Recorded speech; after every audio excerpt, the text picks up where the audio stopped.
Jika kalian merasa kesulitan dengan stres atau ketidakpastian, video ini mungkin bisa memberikan perspektif baru bagi kalian. Jadi, simak sampai selesai.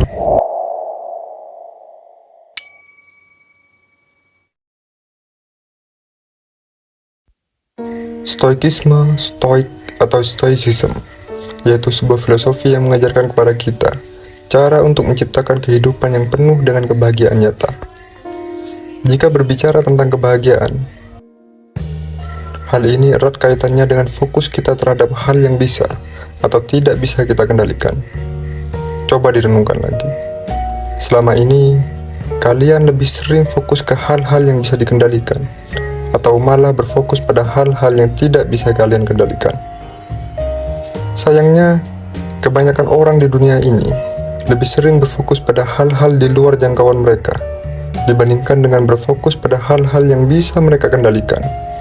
Padahal, kunci untuk menjadi seorang yang memiliki hidup bahagia, menjadi sosok yang tangguh dan juga bijaksana, adalah dengan cara memusatkan diri pada hal-hal yang ada di dalam kendali kita, bukan malah sebaliknya. Dari penjelasan tersebut, kita perlu tahu bahwa dunia ini terdapat dua jenis ilmu filsafat yang secara khusus diciptakan untuk hal-hal tersebut. Stoicism dalam salah satunya. Stoicism merupakan sebuah filosofi yang berkaitan dengan kebahagiaan hidup dan bagaimana menghindari pikiran-pikiran stres dan jenuh. Ilmu yang satu ini mengajarkan pada kita tentang bagaimana kebahagiaan seseorang itu bersumber dari hal-hal yang bisa kita kendalikan. Jadi untuk meraih kebahagiaan yang dimaksud, kita perlu memfokuskan diri pada apapun yang bisa kita kendalikan. Stoicism, stoik atau stoikisme, berasal dari bahasa Yunani, yaitu stoikos, yang artinya dari stoa, serambi atau beranda. Hal tersebut mengacu pada stoa poikil, atau beranda berlukis, yang ada di Athena, di mana para filsuf stoik, Zeno dari Citium, yang memberikan pengaruh besar pada stoicism, pernah mengajar. Stoicism ini diciptakan di kota Athena, Yunani oleh Zeno dari Citium pada awal abad ketiga sebelum Masehi. Filsafat ini dianut oleh beberapa filsuf dari Yunani, mulai dari Epictetus, yaitu seorang mantan budak, Seneca, seorang politisi di era Kaisar Nero, dan juga Marcus Aurelius, seorang kaisar. Ajaran filosofi Stoa ini sangat beragam, tetapi bisa disimpulkan bahwa dasarnya adalah mengenai perkembangan logika yang terbagi menjadi dua, yaitu retorika dan dialektika. Selain itu, filosofi ini juga membahas mengenai perkembangan fisika dan juga etika yang memuat teologi dan politik. Apapun pandangan mencolok terkait etika, tentang bagaimana manusia memilih sikap atau sikap hidup dengan menekankan apatia, yaitu hidup pasrah dan tawakal, dengan menerima semua keadaan yang ada di dunia. Sikap tersebut adalah cerminan dari kemampuan nalar manusia dan juga kemampuan tertinggi dari semua aspek hidup. Di dalam filosofi Stoicism, semua hal yang terjadi dalam hidup manusia itu bersifat netral. Tidak ada yang berperan positif atau negatif. Tidak ada hal buruk atau baik. Hal yang baik menjadikan hal-hal tersebut menjadi positif atau negatif, baik atau buruk adalah interpretasi kita terhadap hal itu. Para filsuf Stoik menganggap kebahagiaan itu bukan untuk dikejar. Mereka lebih fokus pada cara bagaimana dapat mengurangi emosi negatif mulai dari marah, sedih, stres, dan juga galau. Dengan memperbaiki nalar tersebut, maka kita akan lebih mampu mengendalikan perilaku kita dalam menghadapi emosi tersebut. Ketakutan kita untuk menghadapi situasi yang tidak kita harapkan sebenarnya lebih besar dibandingkan dengan akibat yang akan muncul dari peristiwa tersebut. Menurut konsep Stoicism, jalan tersebut menjadi mudah untuk dituju ketika kebahagiaan adalah didasarkan pada beberapa prinsip. Pertama, kemampuan dalam melihat diri sendiri, dunia, serta manusia lain secara objektif dan menerima sifat mereka dengan apa adanya. Lalu, disiplin untuk mencegah diri sendiri dikendalikan oleh keinginan untuk bahagia, atau takut terhadap rasa sakit dan juga penderitaan. dan tidak kalah penting, membuat sebuah perbedaan antara apa yang ada di dalam kekuatan kita dan apa yang tidak ada. Selain itu, konsep ini juga mengajarkan kepada kita bahwa apa yang ada di dalam kendali kita hanyalah pikiran, persepsi, keyakinan, dan tindakan kita sendiri. Stoicism mengungkapkan bahwa kebijakan atau kebijaksanaan merupakan sebuah kebahagiaan dan penilaian yang harus didasarkan pada perilaku, bukan kata-kata, di mana kita tidak bisa mengendalikan apapun yang terjadi jika itu berasal dari luar diri kita atau bersifat eksternal. Kita hanya bisa mengendalikan diri kita dan bagaimana cara kita merespon hal-hal yang terjadi di sekitar kita. Para Stoa mengungkapkan bahwa perasaan takut atau cemburu, entah itu nafsu seksual atau cinta yang penuh gairah terhadap apapun, muncul dari penilaian yang tidak tepat dari orang-orang pada umumnya.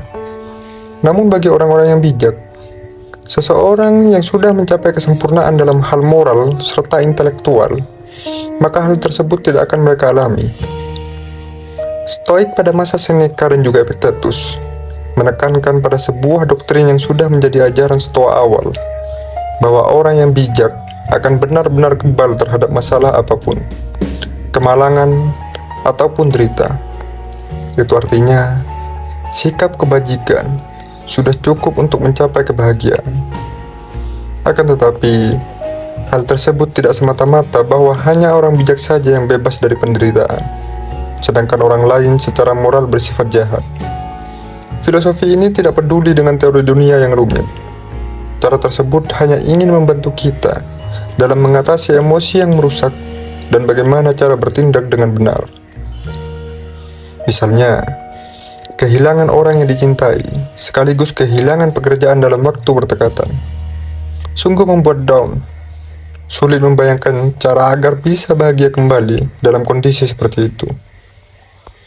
Pengalaman ini juga dirasakan oleh Mark dan Angel Chernoff, pasangan suami istri sekaligus pakar pengembangan pribadi. Namun, mereka berhasil mengubah pola pikir dan kebiasaan sehingga bisa bangkit kembali dari keterpurukan. Mereka berbagi ceritanya bahwa dalam meraih kebahagiaan itu diperlukan usaha. Bagi kalian yang sudah memiliki kebiasaan buruk, menunda-nunda pekerjaan atau tugas, bahkan sampai tidak tahu lagi cara menghilangkan kebiasaan tersebut, tenang. Kita akan memberikan beberapa cara agar kalian bisa membentuk pola pikir Stoicism dan mengubah kebiasaan lama menjadi kebiasaan baru yang lebih baik lagi.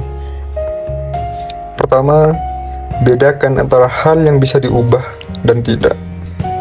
Sebuah praktek penting yang ada di dalam filosofi Stoicism adalah tentang bagaimana membedakan hal-hal apa saja yang bisa diubah dan hal apa saja yang tidak bisa kita ubah. Apa yang kita punya dan apa yang kita tidak punya. Contoh, hal-hal yang kita punya adalah tinggi badan, warna kulit, bentuk tubuh, dan tanah kelahiran. Contoh hal yang tidak kita punya, jadwal transportasi, yang bisa saja tiba-tiba berubah jadwalnya. Tidak peduli seberapa keras usaha kita tidak akan pernah bisa memaksa orang lain untuk menyukai kita. Dibanding memikirkan hal-hal seperti itu atau hal-hal yang tidak dapat kita capai, lebih baik kita lebih bersyukur terhadap apa yang sudah kita punya dan kita genggam saat ini. Kedua, persiapkan diri dan tetap sabar menghadapi segala masalah. Perlu diingat bahwa sejatinya hidup bukan hanya tentang hal-hal yang indah dan menyenangkan saja. Akan ada waktunya kita terpuruk, terjatuh, dan juga terluka. Hal tersebut merupakan bagian dari hidup. Hidup dengan menerapkan ilmu Stoicism ini, artinya kita harus siap dengan sebuah pandangan bahwa sejatinya hidup tidak selalu senang dan nyaman tentunya. Ada kemalangan dan kesedihan yang menyertai hidup kita. Oleh karena itu, berusahalah untuk mempersiapkan diri untuk menghadapi hari-hari yang kelam, dan belajarlah untuk dapat berdamai dan menerima emosi-emosi negatif yang menghampiri, seperti takut ataupun cemas. Biasakan diri untuk tetap tegar dan kuat untuk menghadapi seberapa besar atau beberapa skenario terburuk yang ada. Ketiga, setiap hal buruk yang hadir merupakan sumber kebahagiaan baru. Hidup akan terasa lebih berat dan sulit apabila kita hanya berfokus pada permasalahan yang ada.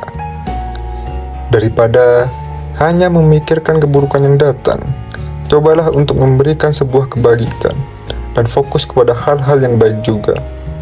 Misalnya, dengan membantu seseorang yang sudah membuat kita sedih atau marah, atau mungkin memberikan senyuman kepada orang-orang yang sengaja menyerobot antrian kita dan menyenggol kita dengan sengaja. Di dalam Stoicism, kebahagiaan merupakan sesuatu yang hal-hal yang kita ciptakan sendiri. Jadi bukan hanya sekedar menunggu kebahagiaan datang. Daripada kalian larut dalam kesedihan, lebih baik kalian ciptakan kebahagiaan kalian sendiri dan tersenyumlah.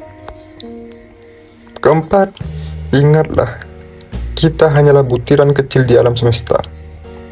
Inti dari konsep Stoicism sebenarnya sangat sederhana. Kita hanya perlu sadar bahwa sebenarnya kita adalah makhluk yang kecil di muka alam semesta ini. Begitu juga semua hal yang kita hadapi, mulai dari kesedihan, itu semua hanyalah butiran debu. Perlu kalian juga bahwa semua pencapaian dalam hidup bisa secara sifat atau sementara. Kalian bisa saja sekejap memilikinya dan sekejap pula kehilangan hal tersebut. Jadi, mengapa kita tidak mengganti semua hal buruk yang hadir dengan hal-hal yang baik saja?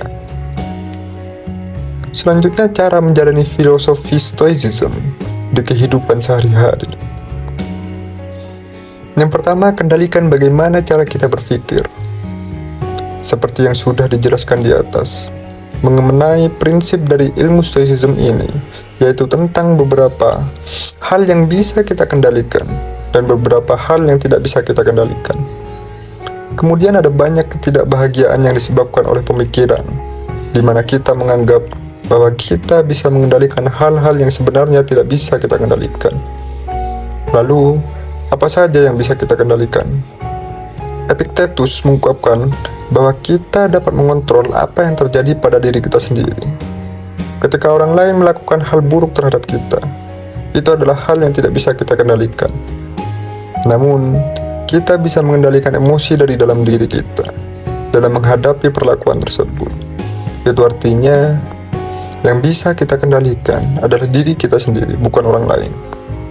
Hal tersebut menyadarkan kita pada prinsip dasar Epictetus, yaitu bukan hal-hal yang membuat kita marah, namun ini adalah tentang bagaimana cara berpikir kita tentang berbagai hal yang terjadi pada diri kita.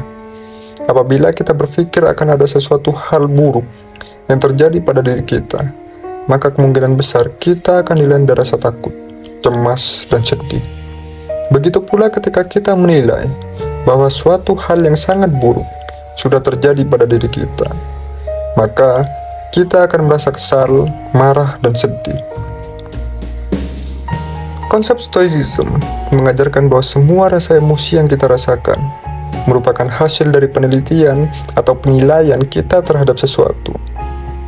Hal yang ada di dalam diri sendiri sebenarnya bersifat netral. Sebab, apa yang mungkin terlihat mengerikan, mungkin saja terlihat sepele bagi orang lain. Dan begitu pun sebaliknya. Paradoks Stoicism, seperti yang dirumuskan oleh Epictetus, mengungkapkan bahwa kita hampir tidak mempunyai kendali atas apapun.